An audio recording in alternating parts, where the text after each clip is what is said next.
Welcome back to this edition of Talk to Al Jazeera, in which we are speaking to the President of Sudan, Mr. Omar Hassan Al Bashir. The issue of the South.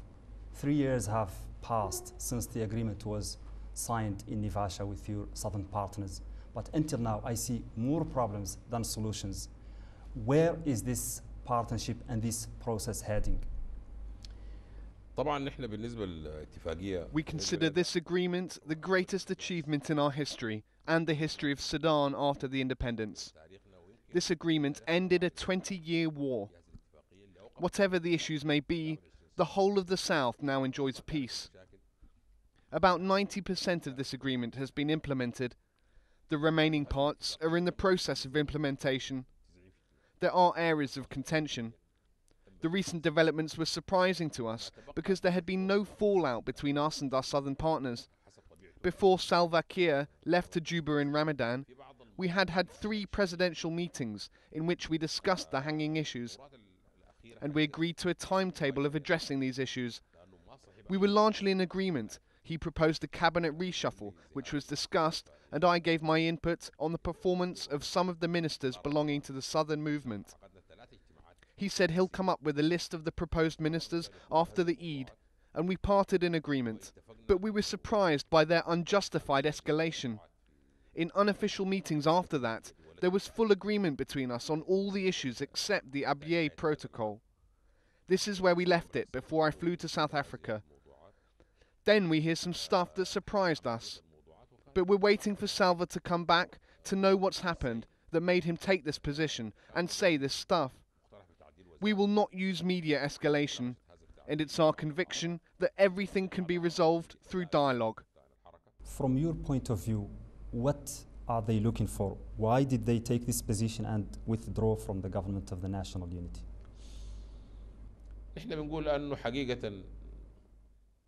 There are 2 issues at stake now: the hybrid peacekeeping force and the Secretary General's attempts to get troops from Thailand, Nepal, Sweden and Norway to come to Sudan.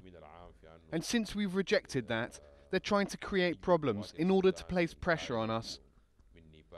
The other issue is the negotiations in Sirte.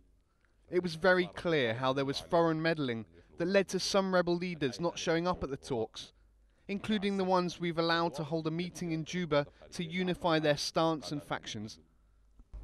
Going back to the issues in the south, why did the government not yet withdraw the troops from the southern region? The agreement talks about the withdrawal of both parties.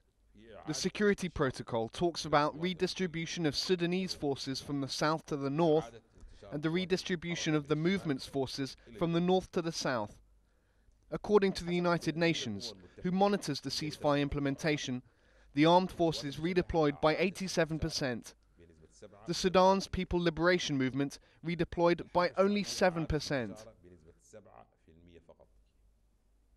But you only hear talk about the armed forces not redistributing its presence, and you never hear anything about the troops of the SPLM. The media, unfortunately, doesn't talk about the remaining 93% of their troops, as opposed to our 13%. Mr. President, Abyei seems to be the most serious problem between the north and the south. Where does Abyei belong? To the north or to the south? Abyei belongs to the north. In the Machakos Protocol that was signed before the Nevasha Agreement, the stated borders between the north and the south are that of January 1st, 1956, the Independence Day. According to these borders, Abyei belongs to the north, to Kordofan, which is a northern region. But then there was an issue over Abyei, and there was a suggestion that it belongs to the southern Bahr al-Ghazal region, and that it was shifted under Kordofan in 1905. We accepted that it returns under Bahr al-Ghazal. We referred to the British and Egyptian documents. This area that belongs to the south does not include the city of Abyei. The city itself is north of that area, and we presented 53 documents to that effect. The committee of experts looking into the issue were not honest. We offered documents proving the borders and the other party didn't. And the decision that the experts came up with was, we failed to determine the borders of 1905. Since their mandate was only to determine the borders of 1905 and draw that map, which they didn't, their mandate was deemed expired by their failure to do that. Unfortunately, they gave themselves a new mandate to look for the areas where some southern tribes resided in 1965. The agreements talk about 1905 borders and mentions nothing about 1965. They created new borders for RBA and added areas to it. This is why we rejected the report of the experts. It's our stance that we need to determine the borders of 1905 as the parameter. We have been recently talking to some people in Juba in the south, and most of them are intent on voting for separation from the north. Have you done enough efforts to make unity attractive, as they say?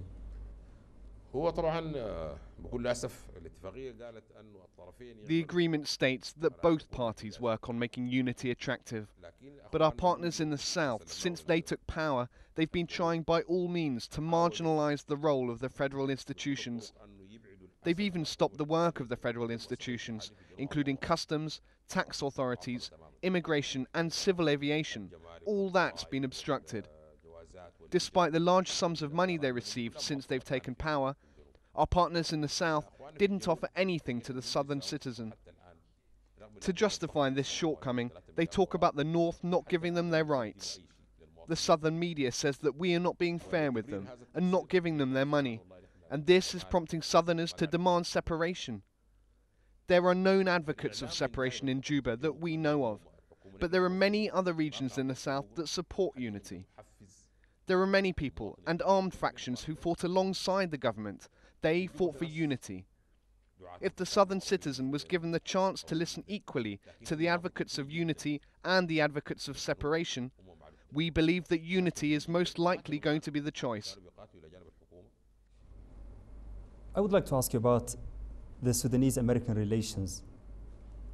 There is some ambiguity about your relationships with the United States. On the one hand, cooperation against terrorism. On the other hand, you are under US sanctions. And basically, it seems they are also against you in Darfur. They have positions against Sudan, a very strong stance against Sudan in Darfur. How do you explain this duality in the relationship between you and the United States? هي طبعا الوحدة الولايات المتحدة في داخلها هي. There are different power centers inside the United States. We are convinced that our major problem is with the American media and the Congress. At a certain point, the American administration showed a great understanding to our stances, namely after the Republicans came into power. They had a key role in the peace agreement in the South, as well as in reaching the Abuja peace agreement through their Secretary of State. Yes, there is cooperation between them and us in fighting terrorism from our perspective and not theirs. But the pressures on the United States by the Zionist lobby and other enemies have a great effect over the American decisions. Therefore, when we sign an agreement with the United Nations, the second day America comes with opposing decisions. Do you consider America your friend or your enemy? America now is taking our enemy's side. It cannot be classified as a friend. They classified themselves as our enemies.